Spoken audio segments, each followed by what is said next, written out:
अस्सलाम वालेकुम 9 क्लास बेटे, open your physics book page number 170। अपने लास्ट लेक्चर में हमने मैग्नेटिक रिले जो है वो कंप्लीट किया था। आज हम पढ़ेंगे circuit breaker. Let's start with the reading, then इंशाल्लाह मैं आपको जो है इसको एक्सप्लेन करूंगी। A circuit breaker is designed to pass a certain maximum current through it safely. If the current becomes excessive, it switch off the circuit. Thus, thus electric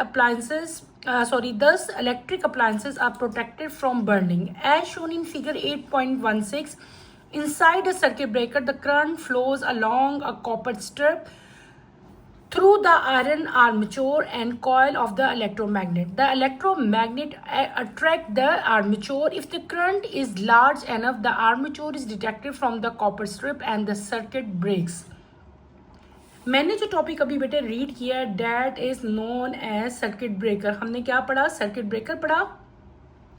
circuit breaker क्या है आपकी बुक में? यहाँ पे अगर आप पहली लाइन में देखें तो यहाँ पे आपको सर्किट ब्रेकर की जो है बेटे डेफिनेशन जो है आपको बताई गई है। क्या डेफिनेशन दी हुई है? सर्किट ब्रेकर जो है ऐसे उसका डिज़ाइन है कि उसमें से जो है मैक्सिमम करंट जो है सेफली जो है उसकी वजह से पास आउट हो। लेकिन अगर आपके पेपर में या आपके एग्जाम में बेटे जो है सर्किट ब्रेकर की अगर डेफिनेशन आती है तो उस केस में आप लोग क्या डेफिनेशन लिखोगे? मैं आप लोगों को लिखवा देती हूँ। आप लोग जो है अपनी अपनी नोटबुक्स में राइट कर लेंगे व्हाट इज सर्किट ब्रेकर। अगर आपका क्वेश्चन आता है 2 नंबर का या 1 नंबर की डेफिनेशन आती है तो उस टाइम आप लोग क्या लिखेंगे? आप लोग लिखेंगे a circuit breaker is an electrical safety device. ठीक है, मेरे साथ साथ आप लोग लिखते जाओ, मैं स्लोली आप लोगों को डिक्टेट करवा देती हूँ। A circuit breaker is an electrical safety device comma a switch that automatically interrupts the current of an overloaded electric circuit, comma ground faults, comma और short circuits। मैंने क्या लिखवाया? मैं दोबारा रिपीट कर देती हूँ। मैंने आप लोगों को बताया सर्किट ब्रेकर की definition. A circuit breaker is an electrical safety device, a switch that automatically interrupts the current of an overloaded electric circuit, ground fault और शॉर्ट सर्किट। इसका मतलब क्या है? जो मैंने अभी आपको डेफिनेशन लिखवाई है इसका मतलब क्या है कि सर्किट ब्रेकर जो है बेटे ये एक इलेक्ट्रिकल सेफ्टी डिवाइस है। सेफ्टी ये आपने लाजमी साथ लिखना है। ये एक सेफ्टी डिवाइस है, ये एक ऐसा स्विच है जो ऑटोमेटिकली यानी कि आपको इसको नहीं ऑफ करना पड़ता, ये ऑटोमेटिकली खुद ब खुद ही ऑफ हो जाएगा अगर आपका इस जो करंट है वो बहुत ज़्यादा अगर आ जाए एकदम। तो वो किसी वजह से भी आ सकता है, घर में कोई शॉर्ट सर्किट हो गया या आपका ग्राउंड फॉल्ट आ गया, उसकी वजह से अगर बहुत ज़्यादा ओवरलोडेड करंट आ जाता है तो ये करंट, ये जो आपका स्विच है जिसको हम सर्किट ब्रेकर कहते हैं, ये क्या होता है बेटे? ये ऑटोमेटिकली टर्न ऑफ हो जाता है, बंद हो जाता है। ठीक है, तो सर्किट ब्रेकर जो है इट ट्रिप्स, हम इसको क्या से कहते हैं? हम आम लैंग्वेज में घरों में भी आपने अक्सर अपनी मदर से या अपने फादर से अक्सर सुना होगा कि सर्किट ब्रेकर जो है वो ट्रिप कर गया है। ठीक है, ट्रिप वर्ड हम यूज करते हैं शट ऑफ के लिए, यानी कि बंद हो जाना। ठीक है, तो उसको हम लोग क्या कहते हैं? ट्रिप हो गया या सर्किट ब्रेकर क्या हो गया? शट ऑफ हो गया। और जो करंट है that flow after protective relay defect a fault. और जब सर्किट ब्रेकर बंद हो जाएगा तो कब वो ऑन होगा? जब आप लोग देख लोगे कि कहाँ पे क्या प्रॉब्लम आई है, जब आप उस प्रॉब्लम को आइडेंटिफाई कर लोगे, ठीक कर लोगे, तो आप अपना सर्किट ब्रेकर जो है वो दोबारा से क्या कर लोगे? ऑन कर लोगे। मैंने आप लोगों को क्या बताया? कुछ समझ आई है इस चीज़ की? मैंने आपको क्या कहा बेटे? सर्किट ब्रेकर एक स्विच है। ठीक है, क्या होता है? जो करंट की जो अमाउंट है वो उसको क्या करता है? कंट्रोल करता है। आपके घर में जो करंट आ रहा है वो कुछ वोल्ट का करंट आ रहा है, अगर उस वोल्टेज से ज़्यादा करंट आ जाए तो क्या होगा? आपके घर में जितनी इलेक्ट्रिक अप्लायंसेज होंगी वो क्या हो जाएंगी? वो बर्न हो जाएंगी, जल जाएंगी। लेकिन एक स्विच ऐसा होता है जिसको हम सर्किट ब्रेकर कहते हैं, अगर आपके घर में वो लगा हो तो क्या होता है कि जो अप्लायंसेस जलने के या शॉर्ट सर्किट होने के, आग लगने के जो बहुत सारे खदशात हैं वो क्या हो जाते हैं? वो रिड्यूस हो जाते हैं, कम हो जाते हैं। अगर किसी भी वजह से आपके घर में करंट का फ्लो ज़्यादा आ जाता है तो जो ये स्विच है डेट इज सर्किट ब्रेकर, ये क्या हो जाएगा, ये अल्टीमेटली खुद ब खुद ही बंद हो जाता है। जब ये बंद हो जाता है तो आपके घर में करंट की जो सप्लाई है वो क्या हो जाएगी, वो रुक जाएगी, खत्म हो जाएगी, ठीक है। और इसके बंद होने को आम टर्मिनोलॉजी में हम घरों वगैरह में क्या कहते हैं कि सर्किट ब्रेकर क्या कर गया है, ट्रिप कर गया। Is that clear. आगे हम चलते हैं कि इलेक्ट्रिक अप्लायंसेस जो हैं वो क्या होती हैं, वो तो मैंने पहले बता दिया कि बर्निंग से जो है वो महफूज हो जाती हैं, ठीक है। नीचे आपको अगर अपनी बुक पे देखो तो यहाँ पे बेटे एक डायग्राम बनी हुई है। इस सर्किट के अंदर क्या होता है, करंट जो है वो फ्लो होता है इन कॉपर स्ट्रिप। यहाँ पे एक कॉपर की बनी हुई जो है एक स्ट्रिप लगी होती है, छोटी सी बारीक सी जो है एक स्ट्रिप होती है, और वो किसकी बनी होती है, वो बेटे कॉपर की बनी होती है, जिसके साथ ही जो है एक आयरन का आर्मचोर जो है वो अटैच होता है, और उस आर्मचोर के साथ एक कॉइल लगी होती है, दैट इज इलेक्ट्रोमैग्नेट, ठीक है। ये इलेक्ट्रोमैग्नेट क्या करता है, ये आर्मचोर को अपनी तरफ अट्रैक्ट करता है। अगर बहुत ज्यादा करंट जो है वो इसके अंदर आ जाए तो आर्मचोर जो है वो क्या करता है, उस करंट को डिटेक्ट करता है, किससे, कॉपर स्ट्रिप के जरिए, और आपका सर्किट जो है वो क्या हो जाता है, वो ब्रेक हो जाता है, खत्म हो जाता है। तो बेटे सर्किट ब्रेकर जो है इट इज वेरी इंपॉर्टेंट, ये बहुत इंपॉर्टेंट है। तकरीबन ऑलमोस्ट जितनी भी अभी जो बड़ी बड़ी बिल्डिंग्स हैं वहाँ पे भी सर्किट ब्रेकर लगे होते हैं। इवन हमारे घरों में भी बेटे सर्किट ब्रेकर ही लगे होते हैं। खुदा ना खास्ता एकदम जो है कोई शॉर्ट सर्किट अगर हो जाता है, मतलब एसी की कोई वायर जल गई या किसी भी अप्लायंसेस की, इवन आपके सिंपल स्विच के अंदर भी कोई शॉर्ट सर्किट हो जाता है, तो फौरन से पहले क्या होगा कि आपका जो सर्किट ब्रेकर होगा वो क्या हो जाएगा, वो बंद हो जाएगा, वो ट्रिप कर जाएगा। उसके ट्रिप करने से क्या होगा कि आपके घर में जितनी करंट की सप्लाई आ रही है वो सारी की सारी क्या हो जाएगी, बंद हो जाएगी, और जो स्पार्क निकला था या जो शॉर्ट सर्किट आया था वो वहीं पे ख़त्म हो जाएगा, वो फर्दर नहीं होगा। लेकिन अगर वहाँ पे क्या होता, वहाँ पे सर्किट ब्रेकर ना लगा होता तो क्या होना था, घर के सारे अप्लायंसेस भी जल जाने थे और घर में क्या हो जाना था, आग लग जानी थी। तो जो सर्किट ब्रेकर है वो किसी भी बड़े हादसे से जो है आपको महफूज कर लेता है। आप अपनी बुक के अगर नीचे देखो तो यहाँ पे बेटे आपको डायग्राम दी हुई है जिसमें आपको डिटेल से जो है पूरा का पूरा जो है इसकी कंस्ट्रक्शन बताई हुई है किसकी, सर्किट ब्रेकर की। यहाँ पे अगर आप लोग गौर करो बेटे, ये है कॉपर स्ट्रिप, ठीक है। ये जो मैंने आपको पहले बताई थी ये कॉपर की है, ठीक है। इसके साथ क्या अटैच होता है, आर्मेचर। आर्मेचर के साथ क्या अटैच है बेटे, कॉइल, जो कि इलेक्ट्रोमैग्नेट के तौर पे जो है वो एक्ट करती है। और ये तो पूरा का पूरा फ्रेम है ना जो सर्किट का जो होता है, ठीक है। अब क्या होता है कि इलेक्ट्रोमैग्नेट जो है वो आर्मेचर को अपनी तरफ अट्रैक्ट करता है। अगर जो है करंट बहुत ज़्यादा आता है तो आर्मेचर जो है उस करंट को डिटेक्ट कर लेता है और सर्किट जो है वो क्या हो जाता है, सर्किट जो है वो ब्रेक हो जाता है, यानी कि स्विच जो है वो आपका ट्रिप कर जाता है, ऑफ हो जाता है। Is that clear? I think आपको इसकी समझ आ गई होगी बेटे। छोटा सा टॉपिक था, आपने इस टॉपिक को अच्छी तरह से करना है। 2-3 इसमें लाइनें हैं। सर्किट ब्रेकर की डेफिनेशन यहाँ पे नहीं लिखी हुई थी, आपके पेपर में अक्सर आ सकती है व्हाट इज सर्किट ब्रेकर। मैंने इसकी डेफिनेशन भी आप लोगों को बता दी ताकि आपको जो है अच्छी तरह से इसका पता चल जाए कि सर्किट ब्रेकर जो है वो क्या होता है। और आपने अब इसकी डेफिनेशन भी लिख लेनी है, पेपर में आ सकती है। मैं आपको बेटे इसकी एक पिक्चर भी दिखा देती हूँ कि सर्किट ब्रेकर बेसिकली होता कैसे है। आपको यहाँ पे अपनी स्क्रीन पे एक पिक्चर नजर आ रही होगी, this is known as circuit breaker. ये सर्किट ब्रेकर है, ठीक है। और ये इस तरह है, इसको हम लोग जो है ऊपर, अगर ये ऊपर होगा तो ये ऑन होगा, जब ये नीचे गिर जाता है ना इसका मतलब क्या होता है कि ये ऑफ हो गया, ठीक है। कोई भी घर में अगर शॉर्ट सर्किट वगैरह हो जाए तो इसकी यही पोजीशन होगी, ये ऑफ हो जाएगा, नीचे आ जाएगा। फिर इसको हमें क्या करना पड़ता है, ऊपर करना पड़ता है। इसको ऊपर करने के लिए थोड़ी सी फोर्स लगानी पड़ती है, ये जरा हैवी होता है और एक फोर्स से जो है ये ऊपर जाता है। अगली डायग्राम आप देखो तो ये भी आपके पास जो है सर्किट ब्रेकर है, इसको हम लोग कहते हैं मिनी सर्किट ब्रेकर, ठीक है। ये भी इस टाइम जो है ये ऑफ स्विच है, ठीक है। ये यानी कि ट्रिप किया हुआ है, नीचे की तरफ इसकी डायरेक्शन है, इसका मतलब होता है ये ट्रिप है, ये बंद है। जब मैं इसको पकड़ के ऊपर करूंगी, जब ये ऊपर जाएगा तो ये क्या हो जाएगा, ये ऑन हो जाएगा। ये दोनों जो मैंने आपको भी डायग्राम दिखाई हैं, these are circuit breaker. Is that clear बेटे? आई होप कि अब आपको समझ आ गई होगी। अब हम चलते हैं अपने नेक्स्ट टॉपिक की तरफ। The next topic is telephone receiver. There is an iron diaphragm in the receiver under which an electromagnet is placed. The microphone of the telephone handset on the other side send varying electric current in accordance with the sound signal. When the varying current passes through the coil of a receiver on this side, it causes variation in the force of electromagnet. As a result, the diaphragm over it moves back and forth to produce sound. मैंने जो topic अभी read out किया, that is telephone receiver. अभी तो शायद इस तरह के बेटे फ़ोन नहीं आ रहे, लेकिन जब आप थोड़ा सारा बैक जाते हैं, अभी भी शायद कुछ घरों में जहाँ पे PTCL वगैरह जो हैं लगे हुए हैं, तो वहाँ पे जो है टेलीफोन ये वाला जो है फ़ोन सेट जो है ये इंस्टॉल होगा. और बहुत सारे बच्चों ने देखा होगा, कुछ ने अभी शायद ना भी देखा हो, क्योंकि बहुत सारे घरों में जो है मोबाइल ही जो है वो यूज़ किए जाते हैं. ठीक है, तो बेटे ये एक छोटा सा सेट है जिसके दो पीसीज होते हैं, एक नीचे वाला और एक ऊपर वाला. ऊपर वाले पीस को हम लोग क्या कहते हैं, रिसीवर कहते हैं. उस रिसीवर के बारे में जो है हम आज पढ़ेंगे. ये क्या है, ये एक आयरन डायफ्राम होता है रिसीवर के अंदर.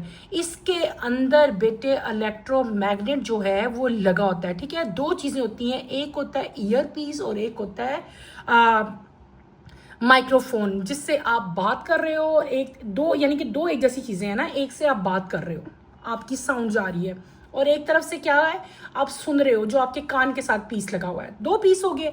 अच्छा, अब इसके अंदर मैंने क्या कहा, इसके अंदर जो माइक्रोफोन है टेलीफोन का जो हैंड सेट है, एक साइड से क्या हो रहा है, आप बोल रहे हो, और एक साइड से क्या हो रहा है कि इलेक्ट्रिक करंट जनरेट हो रहा है और साउंड के सिग्नल्स प्रोड्यूस हो रहे हैं. जो बात आप कर रहे हो वो कन्वर्ट हो जाती है किसमें, सिग्नल्स में. और जो दूसरा पर्सन है जो दूसरी तरफ है, जो दूसरी कंट्री में है या दूसरी सिटी में है, उसको आपकी साउंड जो है वो क्लियरली जो है वो सुनती है. तो ये जो आपका रिसीवर होता है, रिसीवर के अंदर जो है क्या चीज़ होती है, इलेक्ट्रोमैग्नेट्स होते हैं. यहाँ पे क्या होता है, डिफरेंट टाइप का जो करंट है, डिफरेंट अमाउंट का, कम ज़्यादा जो है बेसिकली करंट जो है वो पास होता है इस कॉइल के ज़रिए. ठीक है, और इस थ्रू इलेक्ट्रोमैग्नेट, और एज ए रिजल्ट जो है वो डायफ्राम जो है वो बैक एंड फोर्थ जो है वो मूव करता है, और उसकी मूवमेंट से क्या चीज़ प्रोड्यूस होती है बेटे, साउंड प्रोड्यूस होती है. Is that clear?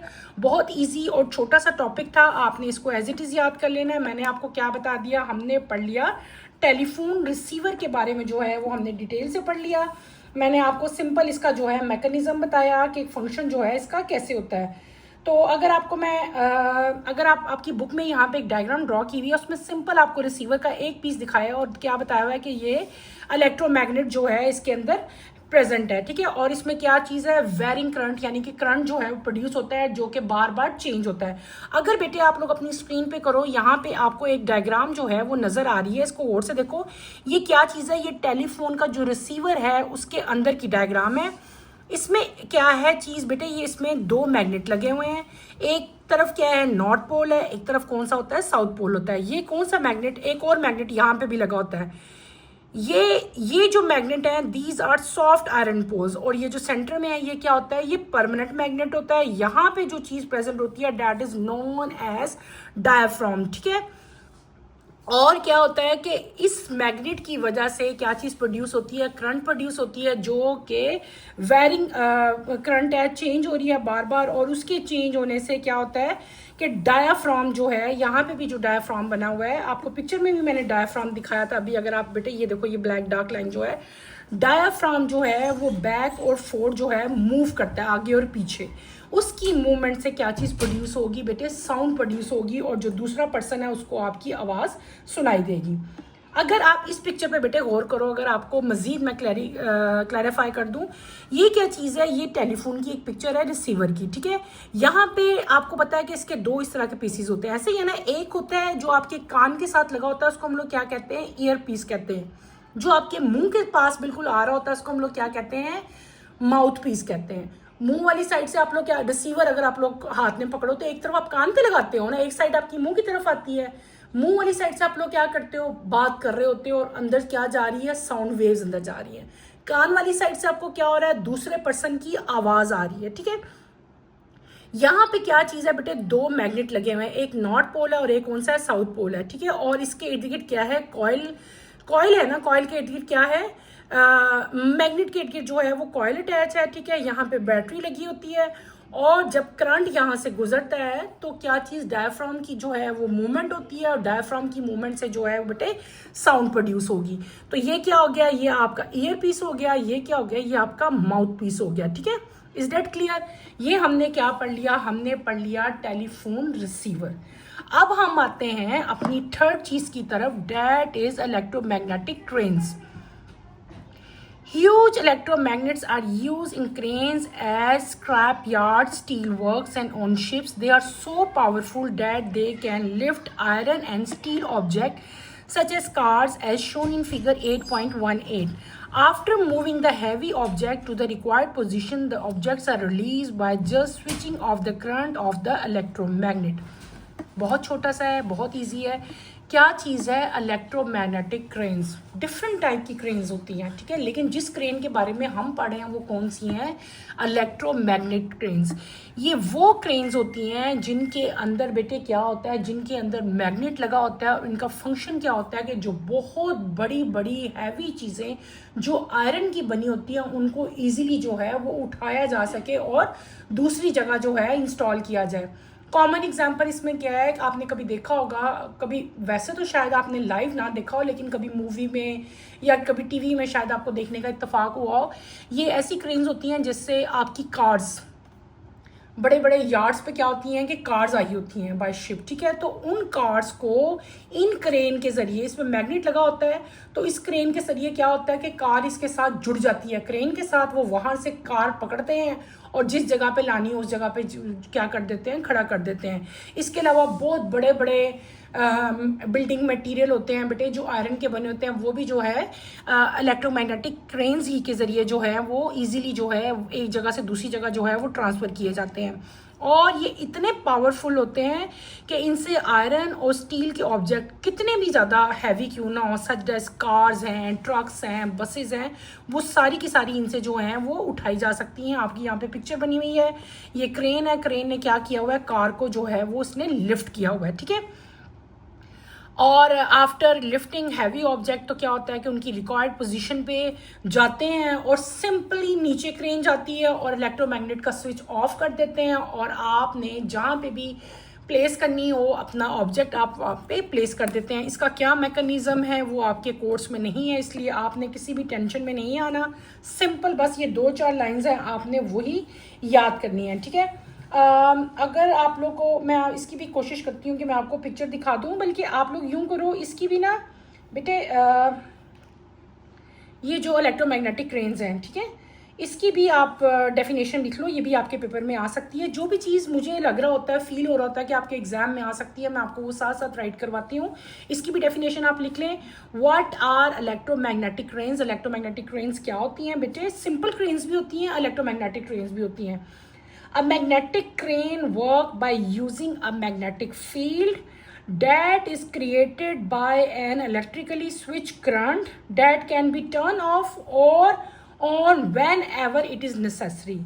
दोबारा एक दफ़ा रिपीट कर देती हूँ, magnetic crane work by using magnetic field that is created by an electrically switched current that can be turned off and on. Of and on लिख रहे हैं, OFF वाला ऑफ लिखना है आपने, of and on when ever it is necessary. यानी कि magnetic crane जो है वो मैग्नेटिक फील्ड को यूज करती है और क्या करती है, एक इलेक्ट्रिकली स्विच जो है उसके अंदर होता है जिसको आप अपनी मर्जी से जो है ऑन और ऑफ कर सकते हैं जब आपको उसकी ज़रूरत हो। तो ये हमने क्या पढ़ लिया, हमने पढ़ लिया इलेक्ट्रिक जो है आपकी क्रेन। अगर आप, मेरे पास ये बेटे एक पिक्चर है, अगर आप इसको गौर से देखो तो ये क्या चीज़ है, ये इलेक्ट्रिक क्रेन का आपको साथ दिखाया हुआ है। ये ऑप्शन, ये यहाँ से क्या हो रहा है, इसको हम सारा जो है यहाँ पे बैठ के इसको जो है सारा हम लोग ऑपरेट कर रहे हैं। ये वो सारी पुली, ये है वो चीज़, देखो ये इसके साथ ये मटेरियल लगा होता है और इसके ज़रिए ही आप लोग क्या करोगे, कार को या कोई भी हैवी जो वेट्स हैं उनको हम लिफ्ट करेंगे, ठीक है। यहाँ पे क्या चीज़ है, मैग्नेटिक इलेक्ट्रिक पैनल लगे होते हैं, ठीक है, और इस पे क्या, यहाँ पे स्विच है जिसको हम लोग ऑन या ऑफ कर सकते हैं। इसी तरह अगर आप लोग मैग्नेटिक ट्रेन का मॉडल बनाना चाहो कि किस तरह काम करते हैं, तो बेटी मुझे इजी सा एक मॉडल मिला था, मैंने कहा आप लोगों के साथ शेयर करती हूँ। सिंपल क्या करना है, हमने नेल लेना है, इसके ऊपर जो है कॉपर वायर हमने कॉइल की, तो ये क्या बन जाएगा, ये आपको पता है टेम्परेरी मैग्नेट बन जाएगा। ठीक है, ऐसे ही है ना, that is known as electromagnet हो गया। यहाँ से हमने इसके साथ बैटरी सप्लाई की, ये स्विच है ऑन ऑफ के लिए। जब हमने इसको ऑन किया तो इसने क्या किया, इसने तमाम की तमाम जो पिंस थी उसको क्या किया, सबको अपने साथ अटैच कर लिया। जब मैं ये स्विच ऑफ कर दूंगी तो ये सारी पिंस जो हैं वो क्या हो जाएंगी, नीचे गिर जाएंगी। सेम यही फिनोमेना बेटे जो है वो इलेक्ट्रोमैग्नेटिक जो क्रेन्स हैं उनमें भी हो रहा होता है, जो यहाँ पे आपको जो है छोटे स्केल पे जो है वो दिखाया हुआ है। तो आज के टॉपिक में हमने 3 चीज़ें पढ़ी, एक सर्किट ब्रेकर पढ़ लिए, हमने टेलीफोन रिसीवर पढ़ लिया, और हमने क्या पढ़ ली, इलेक्ट्रोमैग्नेटिक क्रेन्स पढ़ ली। यहाँ पे बेटे एक और आपको इन्फॉर्मेशन भी दी हुई है, जाते जाते ये भी मैं आपको एक दफ़ा पढ़ा देती हूँ। A wonderful use of electromagnets can be seen in maglev trains. A maglev stand for the electromagnetic levitated train. A maglev uses force that arises from induced magnetism to levitate or float a few centimeters above the guideway. That is why it does not need wheels and faces no friction. In Japan, it is known as a bullet train that can run up to a speed of 400 km per hour as described above. Magnetic levitative only lifts the train and does not move it forward. To push the train forward, propulsion magnets are installed along the guideway of the train. The push and pull of these magnets move the train forward. आपको simple example दी हुई है electromagnetism की, कि electromagnet जो हैं, आपने अक्सर सुना होगा बेटे, जिन लोगों को जापान जाने का इत्तेफाक हुआ होगा उन्होंने तो खुद लाइव देख लिया होगा, जो नहीं गए उन्होंने भी किसी ना किसी डॉक्यूमेंट्री में ज़रूर देखा होगा। जापान में जो है बेटे बुलेट ट्रेन जो हैं वो चलती हैं, जिनकी स्पीड जो है वो बहुत ज़्यादा होती है। यहाँ पे स्पीड भी मेंशन है, 400 किलोमीटर पर आवर जो है वो उसकी स्पीड होती है। ठीक है, इस ट्रेन के ना तो व्हील होते हैं और ना ही जो है इसके क्या होता है, फ्रिक्शन इसमें प्रोड्यूस होती है, बल्कि इस केस में क्या है कि यहाँ पे इलेक्ट्रोमैग्नेट जो हैं इंस्टॉल होते हैं गाइडवे में और ट्रेन के दरमियान में, और जो है गाइडवे क्या है जिसके ऊपर ट्रेन जो है वो चल रही होती है। तो यहाँ पे क्या चीज़, प्रोपल्शन प्रोड्यूस होती है बिकॉज ऑफ इलेक्ट्रोमैग्नेट। ठीक है, जिसकी वजह से जो पुश एंड पुल होता है मैग्नेट का, उसकी वजह से ट्रेन जो है वो फॉरवर्ड मूव करती है। अगर आप इस पिक्चर में देखो बेटे, ये बुलेट ट्रेन है, इसके नीचे ये जो चीज़ें लगी होती हैं ना, ये जिसके ऊपर ट्रेन चल रही होती है, इसको हम लोग कहते हैं गाइडवे। ठीक है, ये इसका आर्म है, और ये बेसिकली मूव जो ट्रेन कर रही होती है किसकी वजह से कर रही होती है, इलेक्ट्रोमैग्नेट की वजह से। इलेक्ट्रोमैग्नेट का जो पुश एंड पुल है उसकी वजह से ट्रेन जो है वो फॉरवर्ड मूव करेगी। ठीक है, it does not need any wheel, और ना ही इसको चलने के लिए जो है वो फ्रिक्शन रिक्वायर्ड होती है। टॉपिक हमारा जो है ये वाला ख़त्म हो गया है। इंशाल्लाह कमिंग लेक्चर में हम नेक्स्ट टॉपिक अपना स्टार्ट करेंगे, that is domain theory of magnetism. Coming lecture की नोटिफिकेशन के लिए आप चैनल को शेयर करो, लाइक करो और सब्सक्राइब करो। यहीं पे अपना टॉपिक बेटे मैं एंड करती हूँ। आपने इन तीनों चीज़ों को अच्छी तरह स्टडी करना है, इनमें कोई प्रॉब्लम फील होता है तो feel free to ask any question. यहीं पे अपना टॉपिक मैं एंड करूँगी। अल्लाह हाफिज़, 9th क्लास, टेक केयर बेटे, अपना ख्याल रखिएगा।